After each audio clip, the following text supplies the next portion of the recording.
Tere, mina olen Liisa Indra ja tänasest alustan ma Tallinna TV saatega Ela hästi. Me räägime tervisest, me räägime vaimsusest ja kõigest sellest, mis puudutab hästi elamist. Esimeses saates on teemaks armastus ja armastus kokkamise vastu. Ta on muusik, ta on sügav filosoof ja progressiivsete mõtetega suhete osas. Mees on Margus Vahel. Hei! Tere! Margus, mis need kõige põnevamad viisid on, kuidas sulle lähenetud on? Kuidas mulle lähenetud on? No see on kindlasti põnevaid jutte. No üks värvikaim tuleb näiteks meelde, kui ma ütlesin kunagi Oti Jukuga koos Vanemuise kontserdimajas kontserti. Ja tegime kontserdi ära, see oli Maxi tribüüt vist, läksime alla foajeesse, et mõnele plaadile autogramm panna. Siis ma mäletan, et samal hetkel, kui ma seal foajees autogramme kirjutasin, kuidagi silmanurgast märkasin, et minu poole tuleb sellisel pikal, sihvakal sammul üks keskealne veetlev daam ja sõnaga lausumata tuli ja suudles mind otse suule.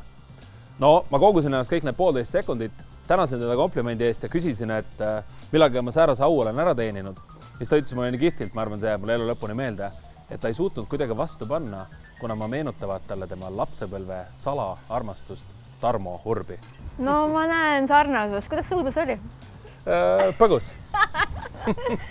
Ma tean, et sul on kodus terve riiulitäis Osho raamatuid. Ei ole väga palju neid inimesi, kes viitsivad läbi lugeda nii palju vaimset kirjandust. Miks pärast sa loed seda ja mis sa sealt leidnud oled? No tegelikult ei ole ainult Osho, on väga palju teisi häid autoreid, samamoodi Nekrassov, Kahlil Gibran ja nii edasi. Aga mulle pakub ta huvi kuidagi sellepärast, et ta väga intelligentselt, väga selliselt, kuidas ma ütlen, mässumeelselt või uuenduslikult läheneb nii paljudele eluaspektidele ja mulle on alati see meeldinud, et ma ei ole selline karja inimene väga, et mulle meeldivad väga sellised teistsugused mõtlevad inimesed, eriti kui nad oskavad hästi oma mõtteid argumenteerida ja Osho on selle poolest üks väga boss mees. Täiega on, mis need kõige põnevamad mõtted on, mis sulle meelde jäänud või kuidas ta on su elu muutnud? Ütleme nii, et 3 sõnaga või 3 lausega ei anna kokku võtta ühe valgustunud isiku sellist lähenemist, aga temas on tunda sellist mõnusat, tead nagu öeldakse, et ei ole zenni, ehk siis zen filosoofiat ilma huumorita, et tal käib kõik läbi sellise huumori, intelligentsi ja argumenteerimise prisma, et see on tohutult nauditav minule, et mulle lihtsalt see stiil sobib. Osho üks raamat oli seksist ja armastusest. Mis sa arvad, polügaamia või monogaamia? Hetkel, ma arvan, et igaüks vastab sellele muidugi omamoodi. Minu jaoks on see hetkel kindlasti monogaamia, aga mulle meeldib tema käsitlus näiteks üldse intiimsusest ja lähedusest, et tegelikult on hästi palju, mis meid tagasi hoiab, on meie ego. Vahet ei ole, kas selleks on lähisuhted või saavutamine või karjäär või mis iganes. Ja ego tundma õppides elad sa lihtsalt palju teadlikumat ja targemat ja mõtestatumat elu. Räägi sellest, mis on sulle olnud kõige sügavam suhtekogemus? Mu kõige sügavam suhtekogemus on olnud, või kõige õpetlikum on olnud selline, kus ma olen olnud täielik mõlakas. Ma olen olnud selline tüüpiline, kuidas ma ütlen, armukade, omamishimuline tropp mees ja kui see suhe mul ükskord läbi sai ja ma jõudis kohale kuidagi selline heurika moment, mida ma seal valesti tegin, siis tollest ajast peale on nagu suhted nagu selles mõttes lill.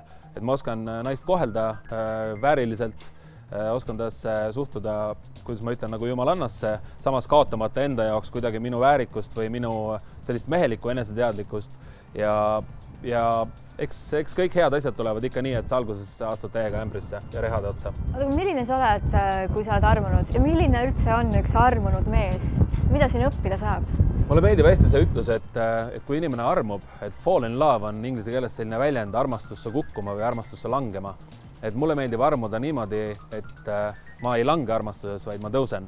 Mis tähendab omakorda seda, et armumine ei ole selline palavikuline, kuidas ma ütlen, millegi taga ajamine, millegist kinni hoidmine, millegist jubedalt kiinnumine, vaid see on selline tasakaalustatud, teadlik, mõtestatud, minna laskmine tegelikult. Aga siis sa justkui sisened armastusse, mitte ei lange oma teadlikkuse poolest. Üks Taani filosoof ütles väga hästi, et inimesel on vaja olla armastatud teise inimese poolt, et ta saaks aru enda olemusest ja tunneks ennast ära.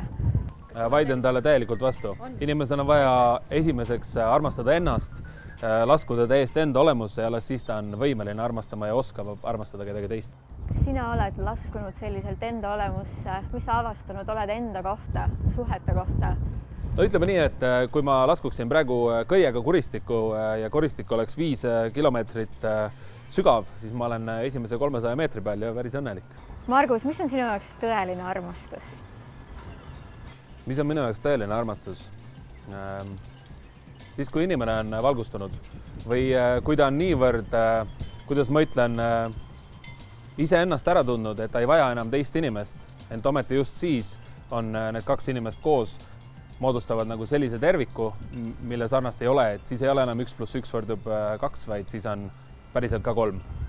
Ma olen alati mõelnud, et tõeline armastus võiks olla ka midagi sellist, et sa armastad seda inimest ka siis, kui ta ei ole enam nii ilus või kui ta kaotab mingisugused välised väärtused, aga et sul on see sisemine connection inimesega olemas ja sa tunned nagu selle temas ära. Kas see võiks midagi süükust olla sinu meelest ka? No ma arvan, et 90% inimestest on suhetes, mis on tegelikult nagu selline virvatuli kuskil rabas või et nad lähevad selle välimuse peale välja, aga nad ei vali endale tegelikult sõpra, kaaslast, mõttekaaslast nende samade väärtustega, mis neid kaua edasi kannaks. Et tänapäeval ikka rohkem kasutatakse inimesi ja armastatakse asju, mitte vastupidi, nagu see olema peaks. Jah, tõepoolest nii on. Kas sa usklik oled? Oleneb millesse, ma ei saa öelda, et ma ühtegi religiooni pooldan, aga ma olen nagu armastususku. See on hästi huvitav, sest sa oled ise ju õppinud Tartu Ülikoolis teoloogiat ja filosoofiat. Et kuidas sa näed seda, kuidas sa näed Jumalat? Kas see eksisteerib? Ma näen, et igas kultuurivormis, igas kultuuriruumis on omaette sümbol selleks valitud, et kas see on siis nii-öelda Jahve või islamiusk või mis iganes ta on, hinduism või budism, et igale kultuuriruumile, igale temperamendile on valitud selline või on valinud endale sobiliku sellise teenimisviisi, aga tegelikult lõppkokkuvõttes on see kõik üks, et inimesed otsivad midagi kõrgemat ja midagi kõrgemat mulle tundub, et on olemas, sest see on tunnetatav siis intuitiivselt, kui inimene suleb silmad ja on veidi omaenda sügavuses. Ma võiks öelda, et muusika tegemine on natuke nagu mediteerimine, enda sisse minemine. Kas sa mediteerid või mediteerid sa siis, kui sa teed muusikat? Ma otseselt niimoodi mediteerin, nagu tead, enamus inimesed seda teevad, aga tõepoolest muusika meditatsioon nagu ka iga teine tegevus, kas maalikunst, tantsimine või kas või korstna pühkimine, kui sa teed seda kunstina, et kui sellel hetkel, kui sa teed midagi, kuidas ma ütlen, et ma vaatasin vahel So You Think You Can Dance neid tantsusaateid Fox Life'ist ja seal mõni tants võis olla küll 60 sekundi pikkune, aga ta puudutas mind nii sügavalt, siis ma sain aru, et need inimesed, kes läbi teleekraani suutsid mind nii lähedalt puudutada, nad mitte ei tantsinud, vaid nad said tantsuks tolleks hetkeks. Ja kui inimene saab selleks tegevuseks, mida ta teeb, siis ta ego kaob ära ja see on hästi-hästi ilus. See ongi meditatsioon minu jaoks. See on hästi öeldud. Mida on vaja, et hästi elada? Mõtestatult elada, mitte olla nagu valge lammas, vaid julgeda olla see must lammas ja teha natuke teadlikumaid, mõtestatumaid, riskantsemaid valikuid elus, sellepärast, et kuhu see mass meid viib, seda on nagu näha, et maailm on korrast ära ja ütleme nii, et väga ebaharmooniline, et inimene peaks üha rohkem hakkama mõtestama, miks ta sööb, miks ta magab, miks ta armastab, kuidas ta armastab ja milline on selle kvaliteet. Ja kohal olla nendes tegevustes, eks ju? No ütleme nii jah, et Eckhart Tolle siin ja praegu kohaloleku jõud on siiamaani üks mu lemmikraamatuid, et olles filosoofiat või teoloogiat õppinud ka, võin ma öelda, et Eckhart Tolle see raamat konkreetselt sisaldab endas kõigi pühakirjade kõige ilusamaid, kõige sügavamaid tarkusi tänapäevases sellises arusaadavas lühikeses keeles. Aitäh sulle, Margus, nukid! Aitäh!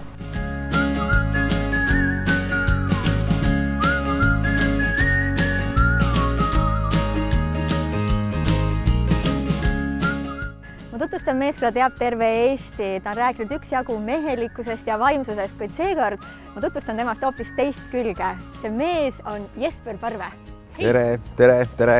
Jesper, me oleme sadamas ja sadamal on sinu jaoks ka hoopis teistsugune tähendus kui see, et siin on lihtsalt ilus merevaade ja kaunid jahid. Ma tean, et su kokkamiskirg on saanud alguse sadamast. See on niisugune tore lugu, et tegelikult kuskil 7 või 8 aastat tagasi me läksime oma esimesele maailmareisile ja siis me sattusime elama Sydneysse, Austraaliasse. Mu teine töökoht Sydneys oli tegelikult niisuguses samasuguses sadamas, kus asub siis Sydney kõige suurem turg ja seal oli üks väga-väga tore kohvik. ja sihuke teli, kus siis pakuti maailma igasugused gurmeetoitu, lihasid, juustusid, veini ja seal mind siis koolitati ja seal ma töötasin ja sealt ma arvan, minu sihuke suurem toiduarmastus sai alguse ka.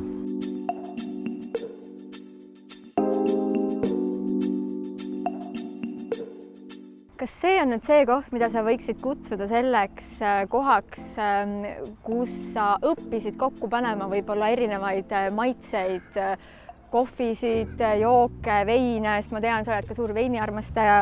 Et ma mäletan, sa kunagi jagasid oma mõtteid sellest, et üks hea vein käib alati kokku õige toiduga ja see siis nagu annab sellise õige buketi. Et räägi sellest, mis sa tegid seal telis ja kuidas need maitsed sul seal kokku läksid? See lugu algus sellest, et me käisime lihtsalt seal ise tegelikult kohvi joomas ja söömas ühe korra ja see koht mulle nii meeldis ja mõtlesin, et ma tahaks, siukses kohas ma tahaks kunagi töötada. Järgmisel päeval läksime tagasi ja siin oli ilmunud silt ukse peale, et võetakse inimesi tööle. Aga sellel ajal mul toidust polnud aimugi, ma oskasin muna praadida võib-olla, aga ma tahtsin sinna tööle saada ja ma läksin sinna ja ma lihtsalt valetasin ennast sinna tööle. Ma ütlesin, et mul on Tallinnas, olen paari restorani pidanud, ma olen köögis väga hea, ma tean toidust palju ja tegelikult nii ei olnud. Mind võeti tööle, ma pidin järgmine päev tööle minema. Sul on anne, olgem ausad. Valetamises. Toidu tegemises. Aga lihtsalt sellel ajal pidime hakkama saama seal ja siis ma sattusingi ühe väga toreda Kreeka härrasmehe käe alla, kes mind iga päev, iga hommik võttis ette, võttis lihad, juustud, võttis maitse, ütles proovi seda, see läheb sellega, kuidas tundub, et võttis üks paar kuud aega, enne kui ma selle ennast hästi ja kindlalt tundsin, aga see kuidagi pani siukse mõnusa alguse kogu sellele toidu tegemisele. Mis see kõige põnevam asi siis oli, mis sa teada said, mida sa ennem poleks osanud kokku panna? Ma ei tea, kas kokku panna, aga seal oli, kuna seal oli meil üle 100 sordi juustusid, lihasid, et sellised toredad lood, et iga juustu kohta sa pidid teada midagi. Näiteks oligi, et meil oli üks väga spetsiaalne kitsejuust ja mis oli maksis, kas ta oli $250 oli siis kilo, et miks ta nii kallis on see, et kasvatab neid kitsesid see kasvataja ja seal on väga vähe kitsesid, et kõik kitsed oleks omavahel sõbrad. Et ei oleks mitte mingit stressi, kõik kitsed tunneks üksteist ja tänu sellele see piim tuleb ka nii hea ja tänu sellele see juust tuleb nii hea ja kõikide nende 100 juustu kohta sa pidid teadma seda tausta, kes kasvatab, mis teeb. Oota, kaua sul võttis siis aega, et 100 juustu kohta see taust selgeks saada? See ei ole lihtne töö? No 2 kuud oli, et alguses ma lihtsalt tegin niimoodi, et ma õppisin 3 asja selgeks ja ma soovitasin alati seda 3 asja, kuna nende kohta ma ainult teadsin, aga kuna see oli samasugune sadam ja sinna tulid päris tihti, olid siis nii-öelda vahepeatus, maailma miljonäride kaatrid muidugi 4 korda suuremad kui selliseid ja siis nende erakokad tulid meie juurde küsima, et mida te soovitate, et me oleme just nüüd näiteks Prantsuse Polüneesia sõitmas, et me oleme 2 nädalat vaja süüa teha, et mida sa soovitad meile kaasa võtta? Nii. Et põhimõtteliselt sa mõjutasid siis potentsiaalselt Hollywoodi staaride menüüd. Isegi muideks oli ja kuna ma olin selline Eestist tulnud veel maailma asjadest palju teadnud, näiteks siuke asi juhtus, et ma olin kohvikus küll ja tegin siis kohvi ja tuli üks kena blond naisterahvas, ütles, et ma võtaks ühe kohvit, mis soovitate, kas soovitate cappuccinot või soovitate espressot. Nii. Siis ma ütlesin, teate, ärge cappuccinot praegu võtke, et pärast sul on kõht lahti ja tead, puuksutad ja veeretad terve päeva ja tead, ei ole üldse hea olla, et võta espresso parem, on ju. Siis naine ka tead, ehmatas algus ära ja siis naeratas, võttis espresso. Ja siis ta läks minema, siis tulid kohalikud, need omanikud tulid, siis kuule, Kate Blanchett käis siin, et mis ta küsis su käest? Nii. Näitleja. Mina ei teadnud, see Kate Blanchett oli. Ja ma ütlesin, ei, tead, ma kiitsin lihtsalt kohta seda ja kõik, aga ma julgenud talle öelda, et ma ütlesin, et tead, et muidu tead päev läbi peeretad seal, et siuks oli põnevaid juhtumisi. Et Kate Blanchettile sa siis soovitasid kohvi teadmata, et ta on Kate Blanchett. Just. Aga Jesper, mis siis praegu üldse sinu lemmiktoit on? Lemmiktoit, tead, see oleneb täitsa tujust ja olemisest, et mul on siuke kuidagi huvitav, et ma suvel ja kevadel toitun natuke teistmoodi kui nüüd sügisel, ja talvel, et muideks ongi täitsa huvitav, täna on esimene päev, kus ma alustasin nüüd jälle oma sellist puhastamist, et suvi läbi. September on ju. Jaa, et suvi läbi ma olen, on ju, grillinud, veini joonud, nautinud, söönud seda, mida kõike tead, pakutakse, et nüüd on jälle aeg natukene ennast kokku võtta, võib-olla mõned asjad kõrvale jätta. Sa läksid paastu peale siis? Ma ei ütleks, et päris siukse täispaastuga, aga kindlasti on nüüd natuke mõned asjad jäävad toidulaualt ära ja... Tutvusta oma paastu või sellise puhastuse põhimõtted siis, mis sul ära jääb ja kui kaua sa teed? No sealiha kindlasti on paariks kuuks, ma arvan, nüüd on läinud liha üldse vähem, igasugused magusad, head saiakest. Ma vaatasin Vigri kohvikust ka olid juba tegelikult mul suu hakkas vett jooksma, aga ma jätan kõrvale. Et katsume natukene ennast puhastada. Ja põhimõtteliselt sa siis jätad ära ka sellised valged jahud, ma saan aru. Nisujahu jääb ära. Nisujahu, suhkursool ka või? No, valge suhkur? Valge suhkur kindlasti, seda tegelikult me ei ole üldse palju kasutanud, võib-olla natukene vähem soola, sealiha. Piimuna? Nendega on okei, et ega ma nagu lehmapiima ka väga palju ei joo, et see on nagu okei, aga võib-olla natukene hästi palju riisipiima ja võib-olla siis natuke vähem veini ka. Aga kuule, aga Jesper, ma sattusin su peale siis väga õigel ajal, ma mõtlesin, et ma tutvustaksin sulle ühte ägedat taimset võileiva määret. Mis sa arvad? Mu väga hea meelega. Ja, ma olen alati nõus uusi asju proovima. Minu lemmik ongi üks pesto määre ja et sa oled selline võileiva kuningas, siis lähme meisterdame natukene toitu.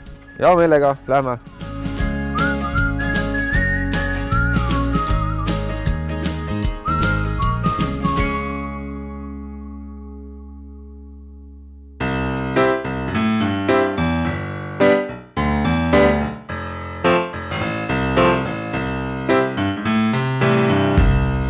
Jesper, sul on hästi äge võileivakohvik, millega sa siis käid ja rändad mööda Eestit ringi kevadest sügiseni ja ma tean, sa just olid äsja ka tänavatoidufestivalil, see oli sul nüüd viimane üritus sellel aastal, eks ju?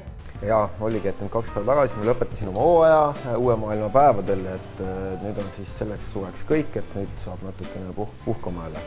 Jesper on selline võileivakunn, et ta ehitab hästi ägedaid võileibasid kodumaisest toorainest, südamega ise teed ja kuna ma olen maitsnud ka su siis taimset võileiva, mul tuli üks mõte, et ma tutvustaksin sulle enda lemmik võileivamääret ja ehitaks sulle ühe võileiva. Super, ma olen alati valmis nagu uusi maitseid proovima, nii et näita, eks ma üritan siis aidata sind nii palju, kui ma saan. Ma panengi sinu tegelikult tegema seda retsepti. Okei.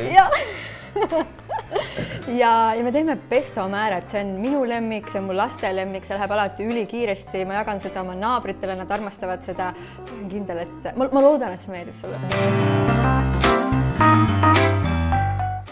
Jesper, et sina hakkad tegema, siis ma annan sulle kohe asja ka, kuhu sisse siis seda panna. Nii. Teen sulle. Ja esimene asi, mis me siis teeme, on see, et ma tean, see muhuleib on siin ees ja see on su lemmikleib, eks ju? Jaa, sest ma teen ka muhuleiva kõik oma asjad, nii et see on super hea asi. Minu lemmik on ka muhuleib. Lõikame basiiliku nüüd siia sisse täiesti, näed, haki see siit ära ja ma ise võtan siit mõned lehed, sest et ma ise armastan küll hästi leiba ja saia, aga mulle mõnikord meeldib panna hoopis ka lehe peale. Kas sa oled proovinud niimoodi, et sa paned lehe peale hoopiski? Näiteks mingit... Ausalt niimoodi ei ole, et mul on alati ikka leib mängus olnud, nii et... Aga võime ühe variandi seda ka teha siis pärast. Et gluteeniga sa ühes ruumis saad ikka olla? Jaa, ma olen kõike söönud. No on inimesi, kes gluteeni näiteks üldse ei talu. Ja siis sellistele ma mõnikord olen teinud ka niimoodi, et ma keeran niimoodi kokku siia lehe sisse igasuguseid asju, see on hästi huvitav. Ja siis sa nagu teed ennem selle lehe niimoodi pehmeks ka ja siis keerad siia sisse. Aga nii palju ma panen nüüd, kas aitab juba? Sa pead kõik ära panema. Jaa, absoluutselt kõik.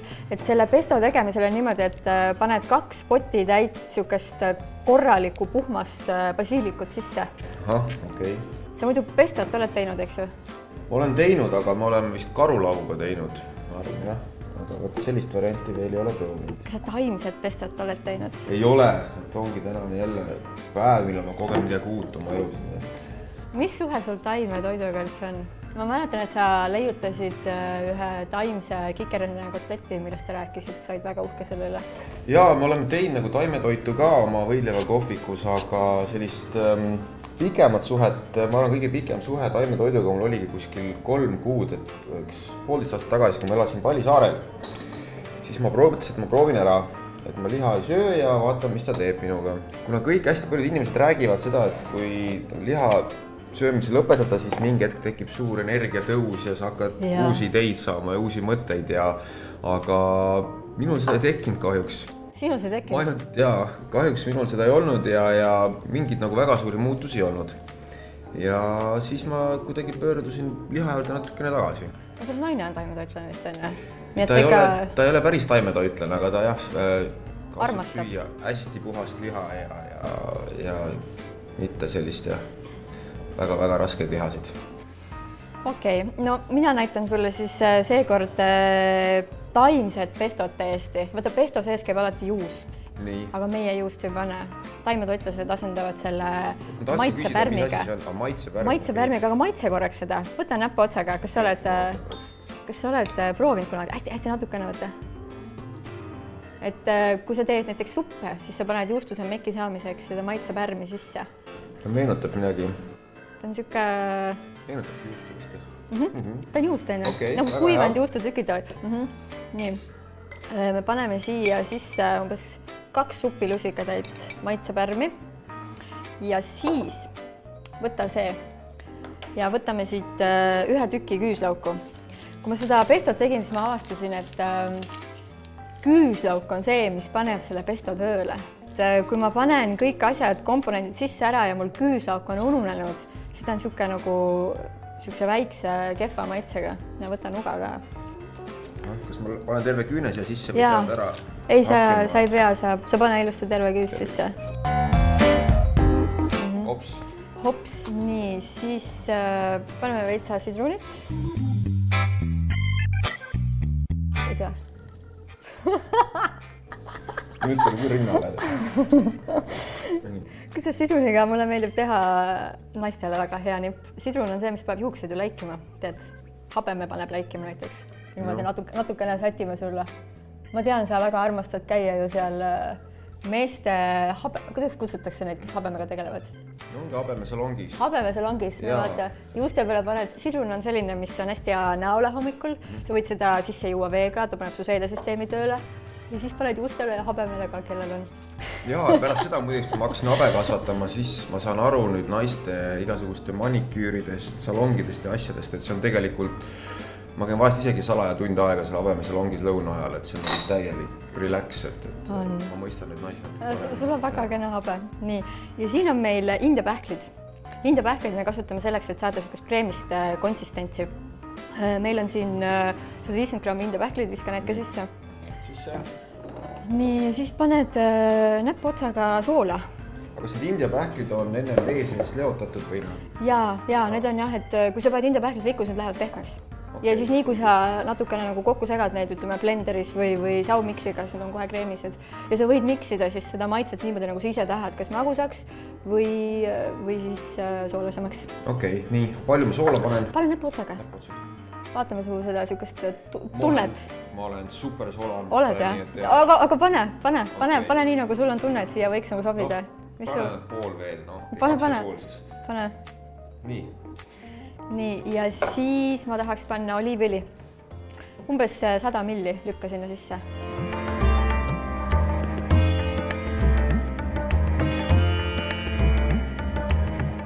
Veitsa pipart ka äkki, ma arvan, panna. Paran ka, jaa. Ma mõnikord salaja panen chillit. Sa armastad chillit? Jaa, sest mulle meeldivad tugevad maitsed, ma ei tea, millest see on, et võib-olla ma kipun tavaliselt ongi näiteks pipraga ja soolade asjadega üle pingutama natukene, aga mulle kuidagi meeldib küüslauk ja mis on Eestis kasvab ka chilli, aga mis on? Jaa, ma ei tea. Nõges. Üks hea lugu oli see, me elasime kunagi talus oma elukaaslasega ja üritasime siis ka looduslikult toituda. Ja siis mu naine tegi nõgese suppi, aga seda peab ka piisavalt kaua keetma, et see nõges ära kaoks, aga ta unustas nagu liiga piisavalt keetmata, nii et ta ikka jäi kõrvetama veel.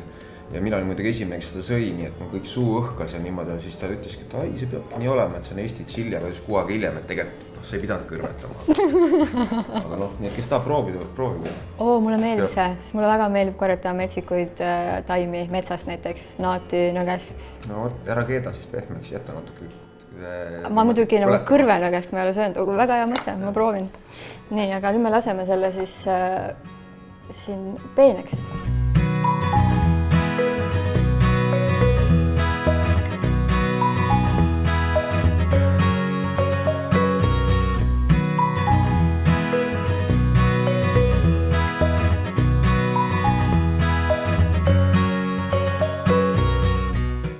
Nüüd on meil see basiliku määre on valmis. Ta on siuke hästi kreemine, see kreemisus tuleb siis nendest indiapähklitest ja ma arvan, et tõmbame selle siia ümber lihtsalt siis.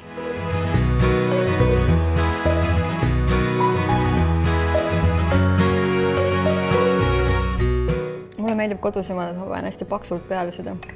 ja siis on niisugune pestone basiiliku maitse hästi tugevalt.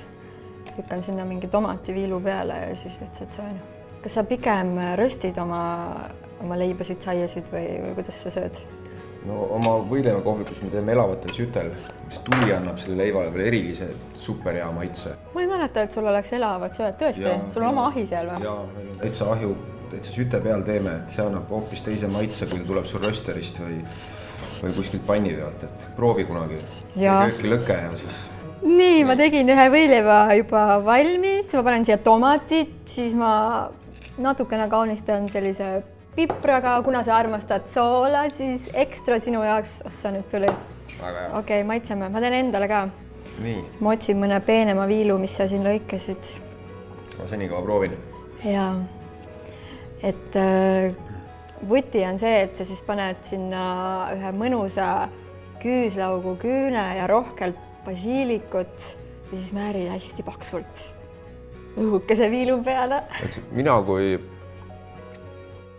võileiva meister, ütle nüüd oma professionaalne arvamus, palun. Üks asi on see, et toit on hästi aus asi, et ma kunagi ei oska valetada nagu selle koha. Ära valeta, jah? Tõesti on hea. Tõesti ma kujutangi ette, et niisugust võiks, aga küsimus, kas sa teed hommikusöögiks saad seda teha, et kui sa küüslaugu sisse paned? Jaa, et kas me pärast... Sa pead päev läbi rääkima kogu aeg, kuidas sellega? Et no suudlema ei lähe sellega vist. Tegelikult ei ole nii tugeva küüslauguga, eks ju? No siis pead peiksile ka tegema, jah, et siis... Hea on, tõesti. Kergelt juustune mekk tuleb välja, on ju? Sellest maitsepärmist.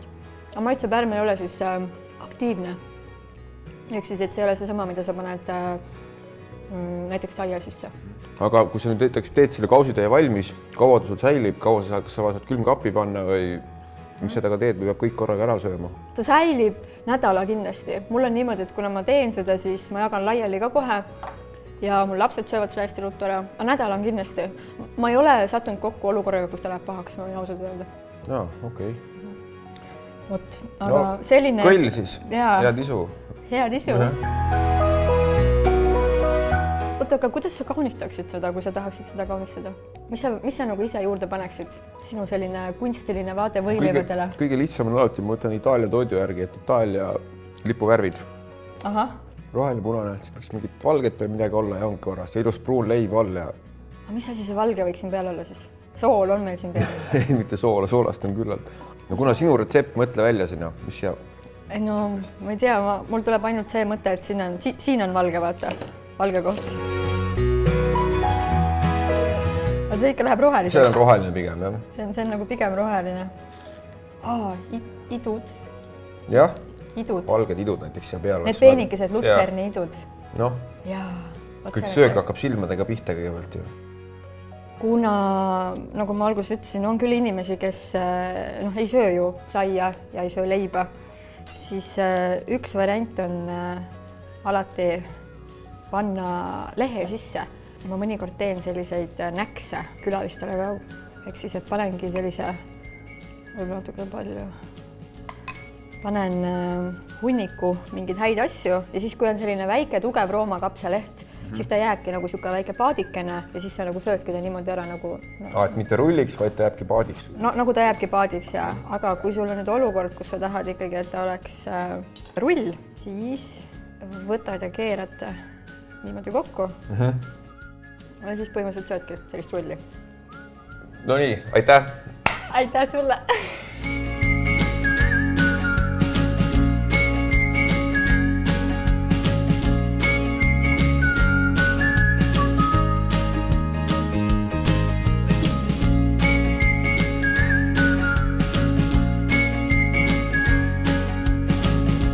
Selline sai esimene saade. Ma loodan, see oli sulle inspiratsiooniks. Kohtume uuesti 2 nädala pärast. Seniks ela hästi!